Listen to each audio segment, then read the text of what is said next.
चलो अभी हम एक और नया टॉपिक स्टार्ट करेंगे और वो है force on charge. Force on charge और फोर्स ऑन करंट दो अलग टॉपिक्स की तरह लेंगे हम।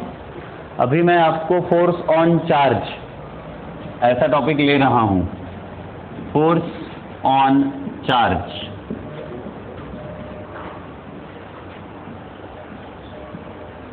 क्या है टॉपिक? इंटरेस्टिंग है, पढ़ने में मजा आएगा। क्या है? तो अगर एक चार्ज रहता है, सिंगल चार्ज है, मान के चलो एक कॉइन है, उसके ऊपर बहुत सारे इलेक्ट्रॉन्स जमा हो गए, तो वो कॉइन क्या हो गया? नेगेटिवली चार्ज हो गया। अब इस कॉइन को किस किस तरीके से फोर्स लग सकता है? तो हमें एक बात बड़ी क्लियर है कि अगर इस चार्ज को मैं किसी एक्सटर्नल इलेक्ट्रिक फील्ड में रख देता हूं, पुटअप कर देता हूं, तो क्या होगा? वो इलेक्ट्रिक फील्ड उस चार्ज के ऊपर फोर्स अप्लाई करेगी। इसके साथ साथ अगर मैं इलेक्ट्रिक फील्ड में ना रखते हुए उस चार्ज को मैग्नेटिक फील्ड में रखता हूं, तो क्या मैग्नेटिक फील्ड चार्ज के ऊपर फोर्स लगाती है? ये निकालना होगा। सोचो, electric field is different, magnetic field is different. अगर लगाती है तो कितना, नहीं लगाती है तो किसका खत्म। अगर मैं दोनों ही फील्ड रखूं, electric as well as magnetic field रखता हूं और उसमें चार्ज को रखता हूं, तो क्या होगा? तो ऐसे दो तीन हमको कैटेगरी यहां पे कवर करनी है। आपको ध्यान में आया मैं क्या कह रहा हूं? एक्चुअल में एक बार ऐसा करते हैं कि एक पहला हम इसमें किस्सा पढ़ते हैं, force on charge in electric field. किसमें पढ़ने वाले हैं हम? सबसे पहले इलेक्ट्रिक फील्ड में ये जो फोर्स है चार्ज के ऊपर, वो कितना और कैसे लगेगा, कितना और कैसे। इसमें दो सब टाइप्स है। एक ए, हम बोलेंगे चार्ज इन रेस्ट। अगर रेस्ट पोजीशन में है, एक चार्ज रेस्ट पोजीशन में है, देखिए क्या होने जा रहा है। यहां पर मान के चलते हैं कि ये एक पॉजिटिव प्लेट है, यहां एक अपने आप ये इलेक्ट्रिक फील्ड ऐसी बन गई, और यहां इसके दूसरे वाले प्लेट पे वो इक्वल अमाउंट का नेगेटिव चार्ज इंड्यूस करेगा। ये हम इलेक्ट्रोस्टैटिक में बहुत अच्छे से पढ़ चुके हैं। और अब मैं क्या करता हूं, यहां पर एक प्लस ये पॉजिटिव क्यू अमाउंट का चार्ज यहां रख देता हूं, तो ऑटोमेटिकली क्या करेगा ये electric field? It will repel the charge by electrostatic force, बराबर। और इसका हमने फॉर्मूला बनाया है, that electrostatic force is charge into electric field intensity. Okay, मैं क्या कहने वाला था कि इन दो प्लेट्स के बीच का पोटेंशियल है V और डिस्टेंस है D, तो इलेक्ट्रिक फील्ड क्या होता है? देखो, Q इंटू इलेक्ट्रिक फील्ड होता है आपका V बाय D, और फोर्स क्या होगा आपका? Mass into acceleration. हाँ, देयरफॉर आपका एक्सेलरेशन का formula Q V by md या फिर Q E by m, E माने इलेक्ट्रिक फील्ड। ऐसा होगा अगर चार्ज इन रेस्ट हो, तो चार्ज है रेस्ट बोल दो आप उसको। बट अगर चार्ज मूविंग हो तो कुछ बदलेगा क्या, ये भी तो सोचना है। If charge plus q is moving in electric field E, अगर charge plus q electric field E में मूव कर रहा है, बट कैसे? In the direction perpendicular, it has a velocity. Moving है तो वेलोसिटी है, velocity's direction is perpendicular to electric field such that V is perpendicular to E। हम ऐसा बना लेते हैं, चलो फिर एक पिक्चर बनाते हैं। ये है आपका इलेक्ट्रिक फील्ड का अरेंजमेंट। क्योंकि पॉजिटिव चार्जेस रखे तो नेगेटिव चार्ज अपने आप इंड्यूस हुए। ये अब आप समझते हो कि इक्वल ही होते हैं और अपोजिट ही होते हैं सामने वाले फेस पे, कैपेसिटर इफेक्ट। है ना। अब हमने क्या करते हैं, यहां से एक प्लस क्यू चार्ज है जो एकदम जोर से यहां तक आया, यहां तक तो वो स्ट्रेट आएगा, है ना। As soon as it will enter, तो इसको देखो, जो फोर्स है वो ऐसा परपेंडिकुलरली नीचे की तरफ लग रहा है। इलेक्ट्रिक फील्ड जैसे ही चार्ज यहां पहुंचता है, फोर्स उसको नीचे की तरफ लगता है, कर लो कि नहीं कर लो, फोर्स उसको नीचे की तरफ लगता है, हॉरिजॉन्टल में लगता है क्या? क्या आपको प्रोजेक्टाइल मोशन याद आई? हॉरिजॉन्टल में कोई फोर्स नहीं होता, तो हॉरिजॉन्टल जो मोशन है वो यूनिफॉर्म रहेगी, बट नीचे ग्रेविटेशन खींचता है, इसके लिए वो ग्रेविटेशन में नीचे जाता है। यहां पे भी तो ग्रेविटेशन के जो इलेक्ट्रिक फील्ड खींच रही है, कर लो था, सेम कॉन्सेप्ट है। और फिर क्योंकि ऐसा हुआ तो ये भाई साहब जैसे ही अंदर आते हैं,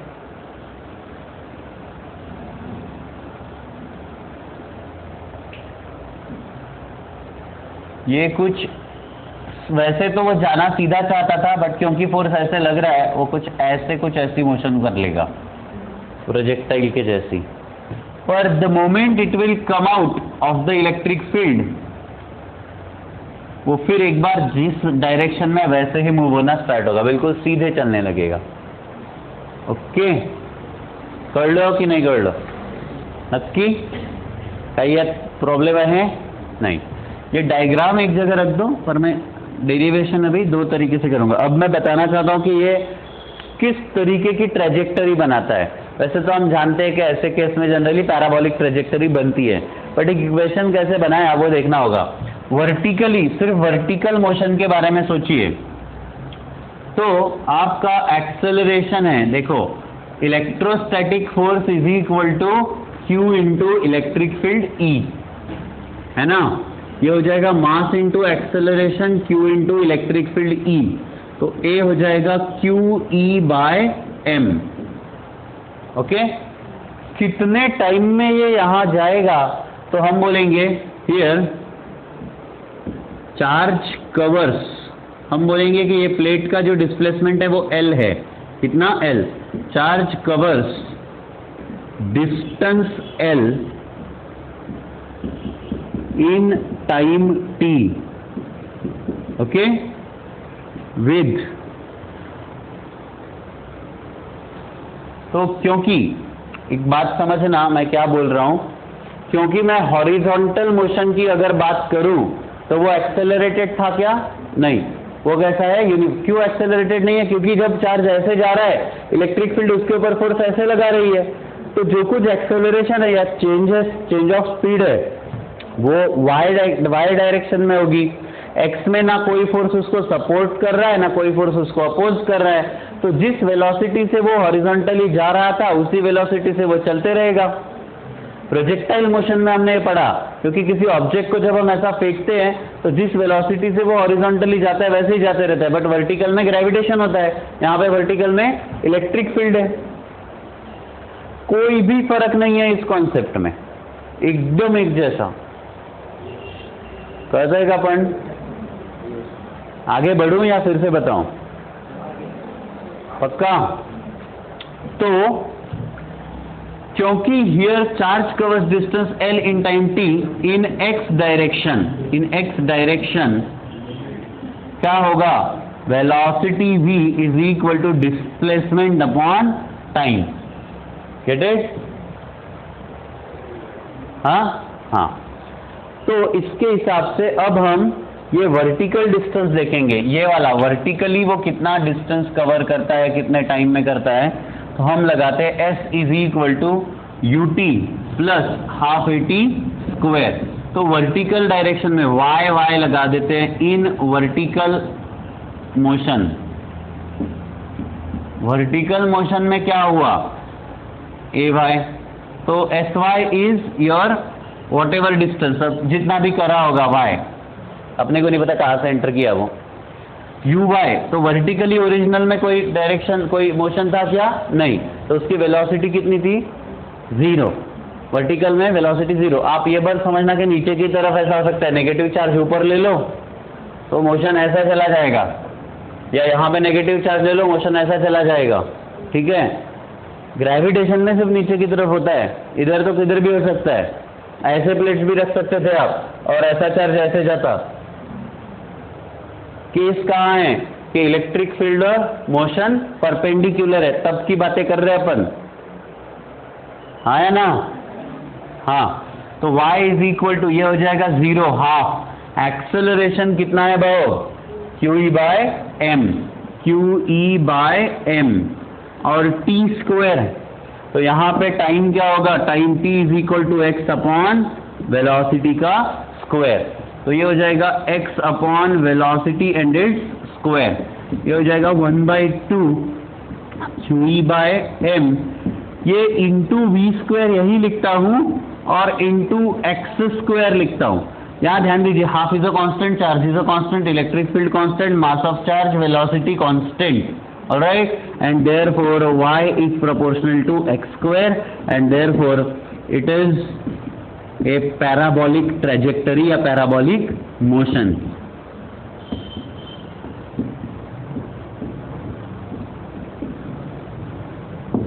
क्योंकि y प्रोपोर्शनल टू स्क्वेरिकल रिलेशन आया तो ये कौन सा मोशन हुआ?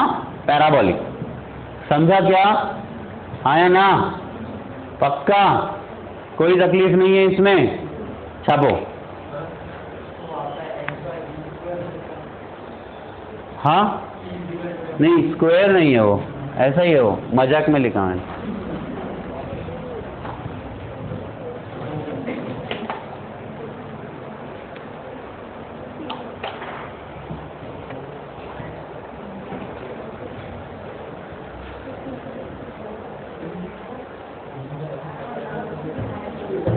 हाँ, आवाज में को यार, समझ जरा।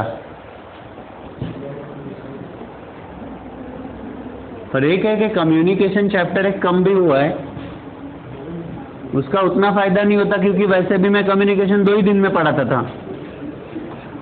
It's not a saving of time, बहुत आसान था, 2 या 3 दिन में खत्म हो जाता था कम्युनिकेशन। तो आसान वाली चीज फिर हटा दी। देखो अभी हमने क्या पढ़ा, मेरी तरफ ध्यान दो और बहुत ही कंसंट्रेशन से सुनो। अभी हमने क्या पढ़ा कि किसी इलेक्ट्रिक फील्ड में अगर हम चार्ज को रखें तो उसके ऊपर फोर्स एक्सर्ट होता है। पर एक बात बहुत क्लियर है, चाहे चार्ज रेस्ट में रहे या मोशन में रहे, दोनों ही वक्त फोर्स अप्लाई होगा।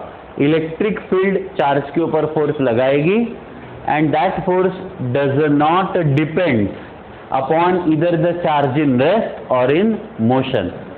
Even if it is in rest, force apply हुआ Q इंटू ई। अगर वो मोशन में है तो भी फोर्स अप्लाई हुआ Q इंटू ई। मोशन में है तो पैराबोलिक पैथ जनरेट हुआ, नहीं रहता तो स्ट्रेट होता। इससे ज्यादा कोई फर्क नहीं पड़ा। रेस्ट में है तो सीधा एक्सेलरेट हो जाएगा, मोशन में है parabolic straight line path, 1D motion ना बनाते हुए 2D मोशन बनाएगा।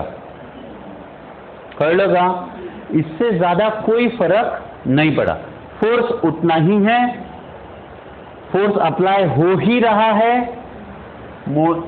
ट्रैक में, ट्रैजेक्टरी में फर्क इसलिए आया क्योंकि वो ऑलरेडी रेस्ट में है या मोशन में, उसके ऊपर उसने ट्रैजेक्टरी बनाई। क्लियर है क्या? इलेक्ट्रिक फील्ड में दोनों केसेस में क्या होता है? फोर्स अप्लाई होता है। आप इसको नोट करके रख लो एक नोट की तरह। क्या लिखोगे? Electric field applies. क्या लिखोगे? Electric field applies a force on a charge irrespective of IRRESPECTIVE,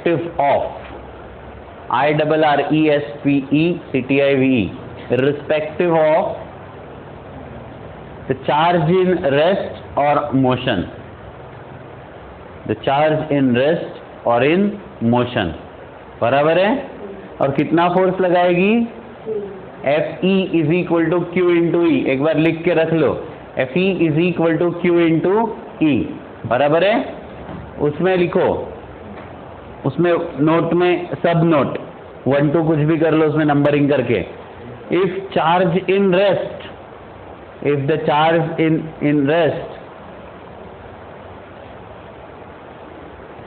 it follows straight line motion, it follows straight line motion,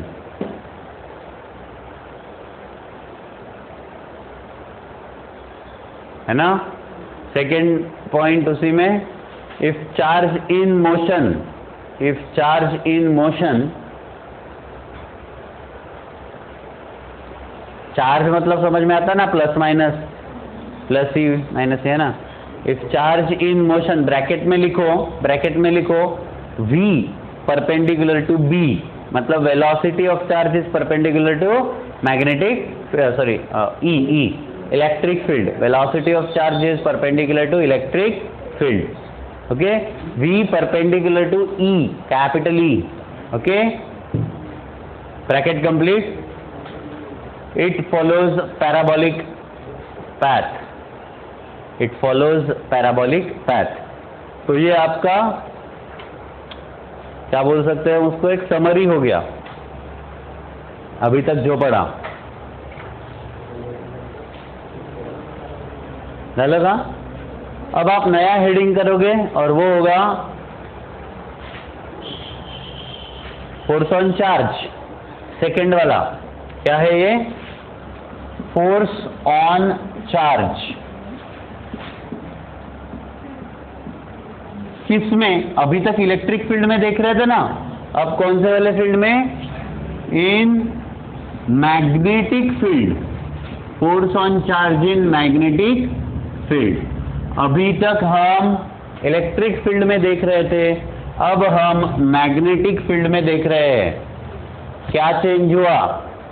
सब कुछ है की नाही? आतापर्यंत पाण्याने आंघोळ करत होते, आता शेणाने करताय। क्या चेंज हुआ? ऑब्वियसली सब कुछ। हाँ, पर शेणाने नहीं बाबा, एकदम वो रोज वाटर से कर रहे। हाँ, त्याला वास शेणाचा आहे। Again sir, back to that. Okay boss, rose वॉटरचाच वास आहे, पण पाणी शेणाचं आहे नहीं, पर दोनों रोज वाटर है। और boys you don't have any interest in bath में, सर ओवरऑल नहाने में इंटरेस्ट नहीं है, वो छोड़ो, काय का भी पानी रहे नहीं रहे कोई फर्क नहीं पड़ता, नहाएंगे क्यों हम। तो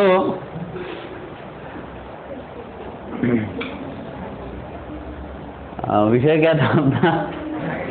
force on charge in magnetic field. यहां देखिए, जब कोई चार्ज हम मैग्नेटिक फील्ड में डालते हैं ना, तो एक मुद्दा इलेक्ट्रिक फील्ड से अलग हो जाता है कि मैग्नेटिक फील्ड कभी भी चार्ज अगर रेस्ट पोजीशन में रुका हुआ है, कहीं नहीं मूव, वो हिल नहीं रहा है, तो कोई फोर्स अप्लाई नहीं करती, कुत्ते की तरह रुके हुए हो, he will not attack on you. हाँ, तो वो मैग्नेटिक फील्ड कब तक चार्ज पे अटैक नहीं करती, कुछ भी नहीं करती, उसको रुका हुआ है। अगर चार्ज मूव हुआ, तोड़ला खालून, कळलं काय? असा बिल्कुल। अगर चार्ज मूव हुआ तो मैग्नेटिक फील्ड उसके ऊपर फोर्स अप्लाई करेगी। तो magnetic field is very much equivalent to, है ना, डॉग्स, राइट? पर्टिकुलरली रात में जो भौंकते रहते, साले दिन भर रोटी खाने आएंगे, एकदम एकदम फ्रेंडली रहते, तो दिवसा शिफ्टी गिफ्टी क्याऊं क्याऊं सगळं रहते, रात में साले जैसे झुंड में आए। तुम निकलो कभी 2-3 बजे रात में, कभी निकलो किसी को रेलवे स्टेशन वगैरह लेके ले जा, है ना। बॉयज तो जनरल एक्सपिरियन्स है, गर्ल्स फक्त है ना, संध्याकाळी वगैरह एखादा माइकल जैक्सनच ते सूत्र दे धावत, जैसी गाड़ी पास होगी वो दौड़ेगा। बिल्कुल मैग्नेटिक फील्ड कैसी है? तो गावरानी कुत्ते की जैसी है, ठीक है। तुम अगर रुके रहे, गावरानी याच्यासाठी, कारण की पाळलेलं कुत्र तुम्ही थांबा का धावा, त्याला चावाचं असन, है ना। और मतलब वो जनरली तुम जिसके घर में कुत्ता है उधर उसके घर के पास जाओ, आपण विचारलं चावते का, नाही काहीच नाही करत तो, लय एकदम सभ्य, काहीच नाही करत. आणि आपण गेटला हात लावला तर कुत्रं मागून बोक्यात ये आता तुला दाखवतो. ये तू, ये फक्त, ये तू, ऐसे नको ऐकू तू ये फक्त आतमध्ये. उसका एक्सप्रेशन बता रहा होता है वो क्या, ऐसी आग बना और जैसे ही ये करता वो ओनर को खुद के शब्दों का भरोसा खत्म हो जाता. म्हणतो चल रे सनी, चल टॉमी, चल तिकडे चल लवकर. हा, जसं ते चेन बिन पकडलं आणि चेन पकडल्यावर या आता काहीच नाही करत. डुकरा तुले पहिले विचारत होतो का, तेव्हा तुले नको पकडणं होत. आता काही नहीं करत का ते, समजे. तो this is the general experience of the पाळलेला डॉग. तो अपना विषय कहा है, गावरानी डॉग. त्याला कुत्रे नाही म्हणा, पण गावरानी डॉगचे नावही खूप खतरनाक राहते. का रे बिट्टू, अशी वेळ कर. कोणी तुमच्यापैकी बिट्टू है क्या? पता चला क्या सर, मेरे को घर पे भी बिट्टू ही बोलते. तुमने कैसे पहचाना हम लोगों की क्वालिटी सेम है? अरे रेकॉर्डिंग चालू आहे, जाऊ द्या, शिका मग. तो त्याला काय लक्ष द्या. Force on charge in magnetic field. अभी मैग्नेटिक फील्ड में क्या होता है ना कि जैसे आपने, अब हम क्या करते हैं कि एक ऐसा मान के चलो कि this is the north pole of the magnet, this one is the south pole of the magnet.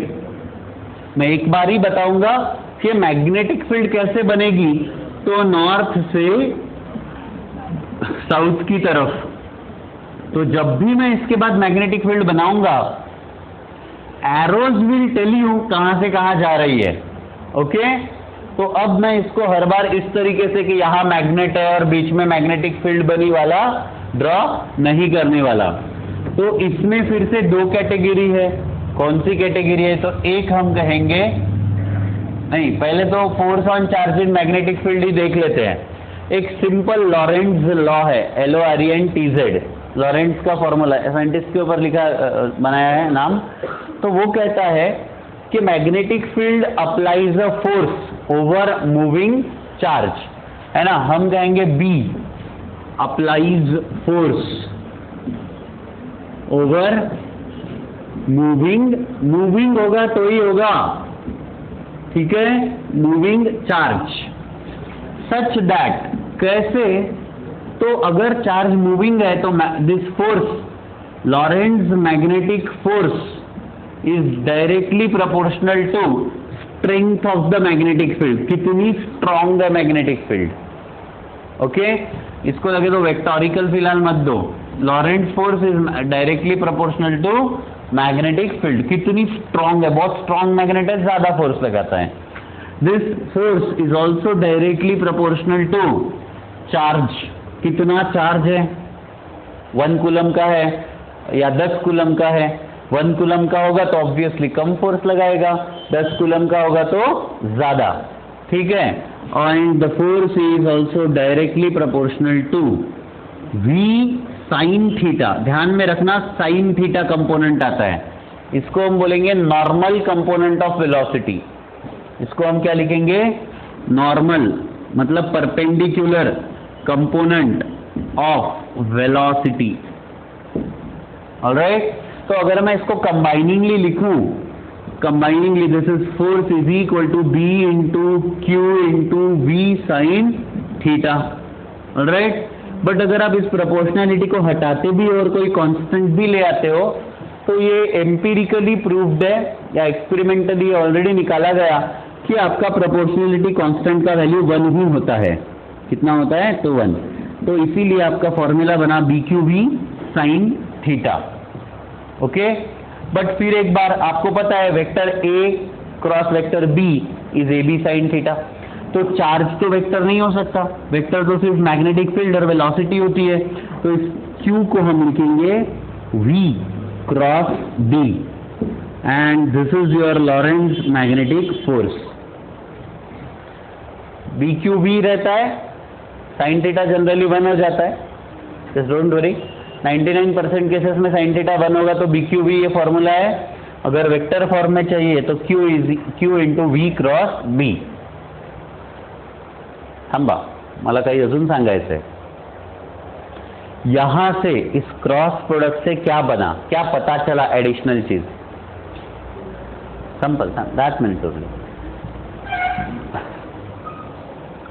कि जो फोर्स है वो velocity as well as magnetic field दोनों को परपेंडिकुलर है। मैं आपको एक बात समझाता हूं, कंसिडर करिए कि ये है आपका मैग्नेटिक फील्ड, ओके, और पार्टिकल आया इस डायरेक्शन में वेलोसिटी v, तो मैग्नेटिक फील्ड ये आउटसाइड द बोर्ड लगेगा, v क्रॉस b।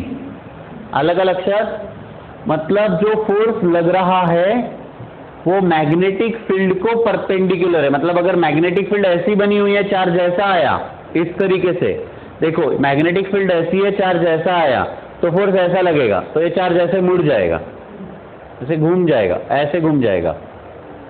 पर वेलोसिटी ऐसी है, मैग्नेटिक फील्ड ऐसी है, तब परपेंडिकुलर डायरेक्शन ये हो गई। अगर फोर्स ऐसा लगा तो चार्ज फिर ऐसे घूम गया, है ना। तो आपको ये ध्यान में अभी 2 मिनट में आ जाएगा कि ये मोशन सर्कुलर मोशन बन जाती है। पर फिलहाल मैं ये नहीं बताना चाहता, फिलहाल मैं ये बताना चाहता हूं कि force, direction of force, direction of, हम कहेंगे इसको Lorentz magnetic force is perpendicular to B and V। Velocity की डायरेक्शन और मैग्नेटिक फील्ड की डायरेक्शन दोनों को परपेंडिकुलर, क्रॉस प्रोडक्ट का रूल है वो, याद तो होगा आपको कि जो रिजल्टेंट वेक्टर होता है वो दोनों को ही परपेंडिकुलर होता है करके। तो V क्रॉस B को दोनों को ही परपेंडिकुलर कौन है? F। हे कळलं की नाही कळलं? नक्की क्रॉस प्रोडक्ट तो याद है, उसका ये प्रॉपर्टी याद होगा कि दो वेक्टर का क्रॉस प्रोडक्ट जब लिया जाता है तो तीसरा जो आंसर है वो उन दोनों को परपेंडिकुलर होता है, I cross J is K। तो क्योंकि V और B का क्रॉस प्रोडक्ट है F, तो F क्या है? दोनों को ही परपेंडिकुलर है, वेलोसिटी और मैग्नेटिक फील्ड दोनों को ही। कळलं का? हाँ है ना। तो ये हुआ आपका magnetic force applied over moving charge, okay. कोई फील्ड मूविंग चार्ज पे कितना फोर्स लगाती है, इसको लिखो, फिर मैं उसका अगला पोर्शन लेता हूं।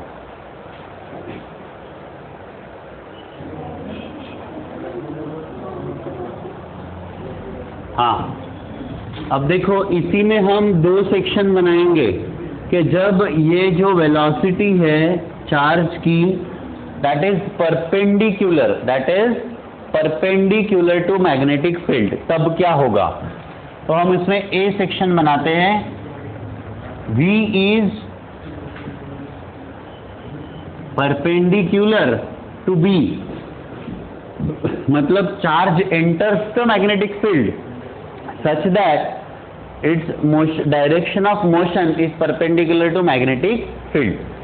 अब मैं आपको एक बात बता दूं कि जनरली जब भी चार्ज ऐसा होता है वो सर्कुलर मोशन बनाता है, पर समझने के लिए आप फिलहाल इसको this is a Z axis, this one is a Y axis, this one is Y axis, I will say that this one is an X axis, okay.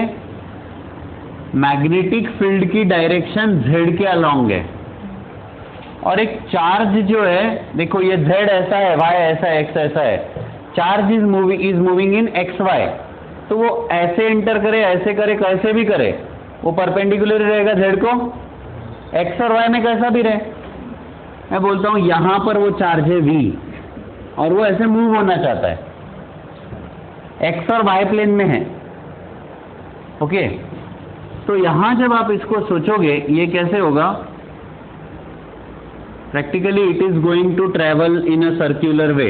मैं पहले ड्रॉ कर रखता हूं और फिर अभी समझाता हूं, ओके। जब भी कोई पार्टिकल ऐसा है तो यहां पे इसकी वेलोसिटी है v होगी आपकी अलोंग x डायरेक्शन, ये है डायरेक्शन ऑफ वेलोसिटी v, ज्यादा हो गई बड़ी, दिस इज v, ओके। अगर ये x में है, ये z में है, तो आपका फोर्स कैसे लगेगा? y में, तो ये आपका एक्चुअल में अगर आप देखोगे तो y will be like inside, यहां पे ऐसे काम करेगा वो फोर्स। ये होगा आपका direction of force, magnetic force. तो क्योंकि देखो v ऐसा परपेंडिकुलर, ये है आपका z, मैं आपको बता रहा हूं ये है आपका z, पार्टिकल यहां पर आया, वो ऐसे जाना चाहता था, इस तरीके से ऐसा जाना चाहता था, जो मेरा पेन का जो टिप दिखा रहा है ऐसे, इस तरीके से ऐसे पास होना चाहता था। ये मैग्नेटिक फील्ड नीचे से ऊपर की तरफ है, सरफेस से टेरेस पे जा रही, सब तरफ है। उसके अंदर ऐसी जैसी चार्ज एंटर हुआ इस डायरेक्शन में, तो इसको परपेंडिकुलर एक फोर्स लगेगा जो कि इनवर्ड होगा, मतलब ऐसा अंदर की तरफ, है ना। किधर गया भाई पेन तीसरा? हाँ, ये आपका फोर्स है, ये आपका चार्ज है, ये है मैग्नेटिक फील्ड, तो फोर्स लगेगा ऐसे। v को भी परपेंडिकुलर होना चाहिए और b को भी। ये वेलोसिटी का डायरेक्शन ये है और ये ऐसे, इस वजह से क्योंकि फोर्स इसको अंदर की तरफ खींच रहा है तो ये ऐसे मुड़ जाता है। अब यहां पे ये डायरेक्शन ऐसी हो गई, फिर से फोर्स, ये b है ये v है, तो v को और b को दोनों को परपेंडिकुलर, मतलब ऐसा अंदर की तरफ, फिर एक बार मुड़ गया। तो आपको ध्यान में आ रहा है कि ये magnetic force is actually working as a centripetal force, जो हर बार उसको अंदर की तरफ लग रहा है। अलग है लक्षात, this time magnetic force is actually working as a centripetal force, because जब भी मोशन में, सर्कुलर मोशन में अंदर की तरफ, सेंटर की तरफ खींचने वाला कोई फोर्स होता है, वो कौन होता है? Centripetal force. ठीक है, तो हमने कहा देखिए फोर्स ऐसा, आप लगे तो ये मुड़ने के बाद यहां पे सोचिए, अगर ये आपका पार्टिकल है तो आपकी वेलोसिटी कुछ ऐसी होगी, ऐसी, दिस विल बी वेलोसिटी। तो v को भी परपेंडिकुलर, b तो ऐसा है ही, तो v को परपेंडिकुलर, फिर एक बार आपका